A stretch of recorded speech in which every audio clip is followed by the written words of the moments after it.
the perpetrators were enabled by Senate Republicans. Right now, even as they privately admit that Joe Biden is the next president, publicly, they hedge. Would you consider Biden president-elect at this point? Well, 2 weeks from today, he will be. But the question here, it's actually already been answered by the voters, by reality. The president has no standing to challenge the results right now. His own Justice Department says there is no evidence of the widespread voter fraud that he is alleging. Republicans, they are not abiding by their own standard for acknowledging the next president of the United States. And don't take my word for it, take theirs. Do you accept the fact that Joe Biden is the president-elect of the United States? Well, we're certainly moving forward as if that's what's going to happen on January the 20th. But, you know, the president wants to see this process play out. The president-elect technically has to be elected president by the electors. That happens in the middle of December, and then January the 6th.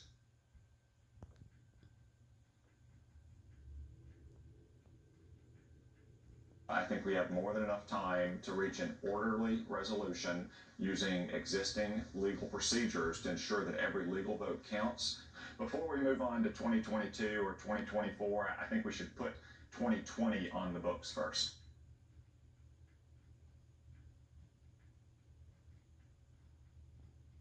Haven't spoken to the president-elect yet. He's got a lot of calls from foreign leaders and very busy. I expect to speak to him in the coming days and add my voice to his congratulations. This is a contested election. The media doesn't decide who becomes president. If they did, you would never have a Republican president for forever. So we're discounting them.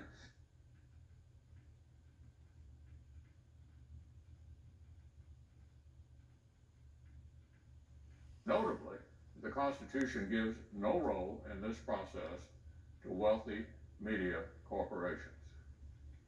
The projections and commentary of the press do not get veto power over the legal rights of any citizen, including the President of the United States. I hope you're having as good a day as I am. I want to particularly congratulate President-elect Trump. I think we all agree this is a stunning election.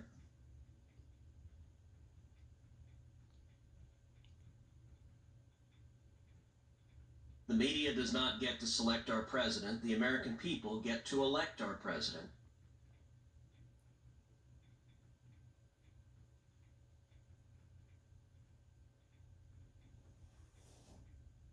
I am excited to work with President-elect Trump. I had the opportunity to visit with President-elect Trump yesterday. I visited with Vice President-elect Mike Pence yesterday, and I offered them my full and unequivocal support. We got a job to do. I think we got to pursue the recounts, the legality of the recounts. If Biden wants a legitimate victory, he should be for counting all the votes he says he is. Let's count them all. Let's also check to see if anybody's dead.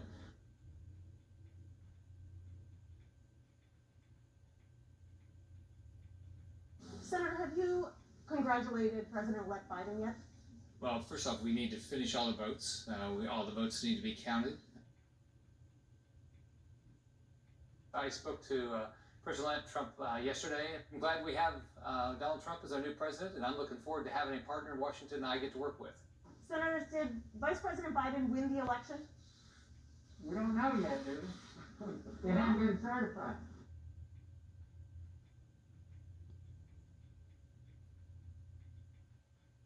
The president has every right to use all the appeals and the recounts and the legal measures that is using. The election is a lot closer than many people thought.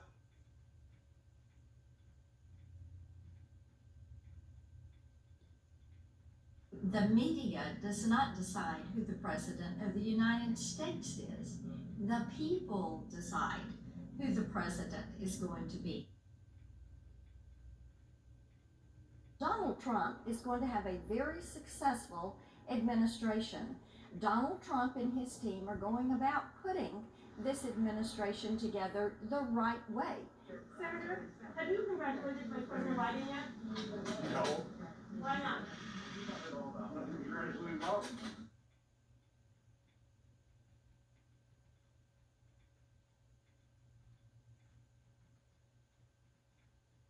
Now, for those in the media who are angry that Republicans won't just take their word for it that Biden won, I think you need some self-awareness. You spent 4 years claiming the Russians hacked the last election. The voters have spoken. Now it's time to govern. It's time to govern. That's right. Couldn't be truer for the crisis moment that we are in right now. The peak of a deadly pandemic engulfed in a massive recession, flooded by disinformation, almost 3,000 American deaths reported yesterday. It's a time to govern. Time to make sure that Americans will be safe as Trump and Biden swap out. But instead, Republicans are dragging their heels and making some of the, quite frankly, most inane points yet on why they're doing so, like Indiana Senator Mike Braun.